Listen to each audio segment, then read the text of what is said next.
Hello everyone and welcome back to another Minecraft video. In this video we're doing something a little bit different from what I've been doing. My survival series has been going pretty well and I hope you all have enjoyed it. But today we're gonna be looking at a couple cool builds that I've made. And let's hop right into it. This first one truly is a huge build. Well, they both are. And they're both rustic, in a way. Yeah, they're both rustic. So this is my mega farm, my mega greenhouse farm.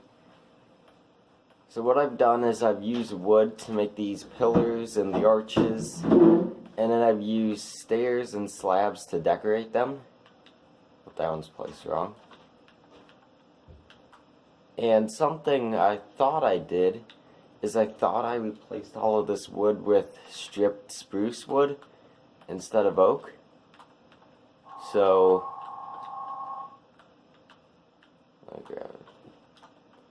I thought I replaced it with stripped spruce, which would look a lot cleaner. But if I left it at oak, then I guess that's it. Might have to change it. But I'm just really proud with how this farm came along and such. And see, we have the water with lily pads. It's the same trick that I've always used. And here we can see we have a melon and pumpkin farm up above. So the thing with melons and pumpkins, when doing a farm that's more for aesthetics like this one, you want to have them in neat rows instead of just letting them grow in any of the 4 blocks around them.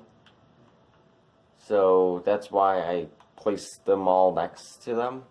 So each seed has something blocking it on the other side. And I also manually placed in the pumpkins and melons so it would look nicer.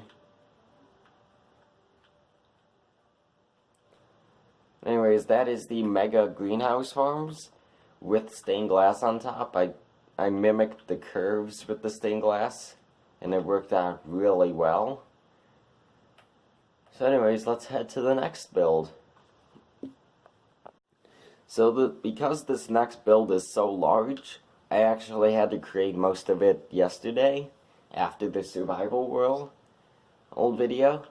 Anyways, here is my rustic mansion.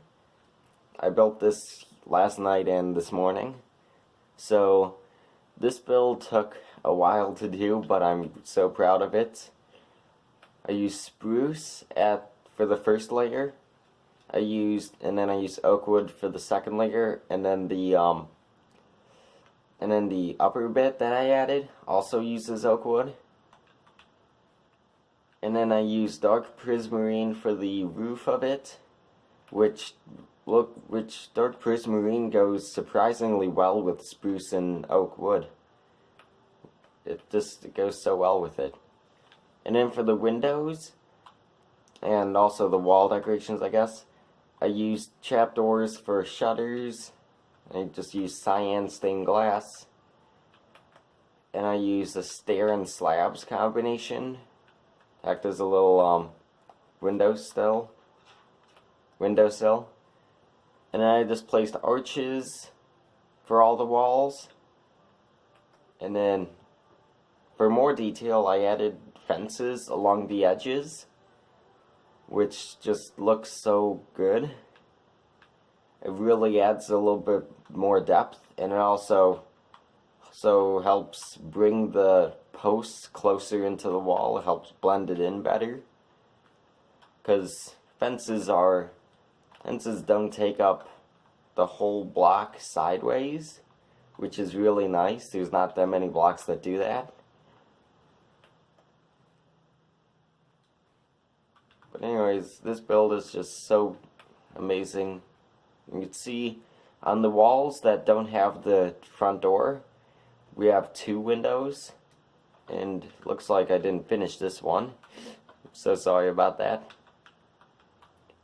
I could swear I double checked this build for unfinished sections.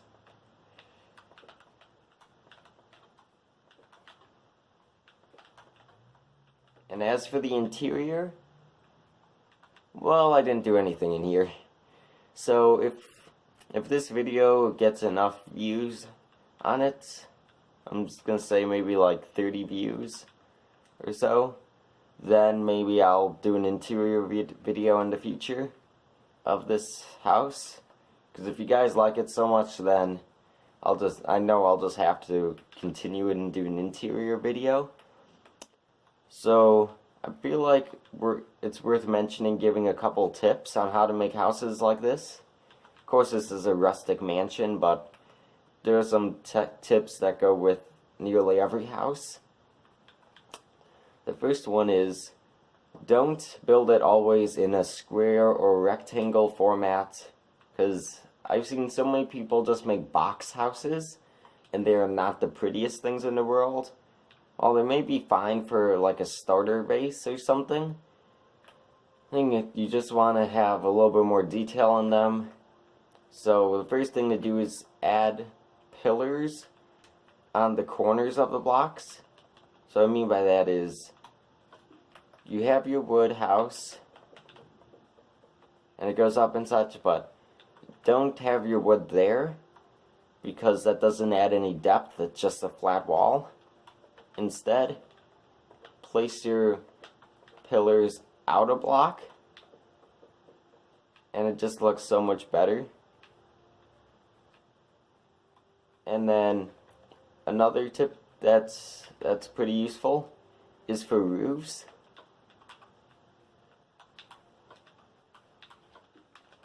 So make sure you always have some sort of an overhang on your roof. So I'm just going to do a simple A-frame. I'm not even going to finish it. So we have our roof like this.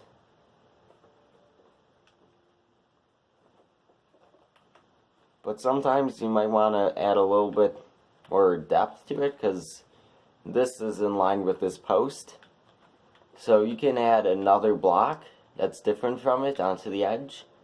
Of course, if you're going to do it like this, you might want to make your wall taller than this.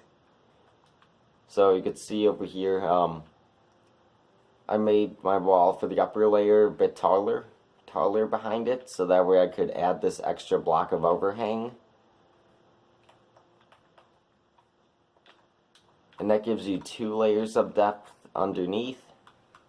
And then you can just continue the stair pattern up above. And also for roofs, feel free to change up the design. It doesn't always have to be a straight roof like this one is gonna be. Like for this one, I did a curved roof. So just experiment mixing up stairs and slabs, and even whole blocks if you want a more jagged roof, or a more steeper roof. So it takes a lot of practice to determine what style of a house you want. And also your block palette can help a lot too. So those are just some of the basics in terms of building houses. If you guys want me to do a full video on tips and tricks for building houses, where I go into more detail for some of those things, just let me know by leaving a like and commenting.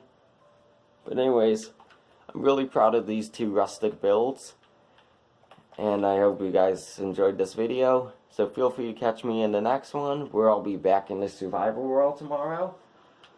But that's all I have time for today. Thanks for watching, and bye!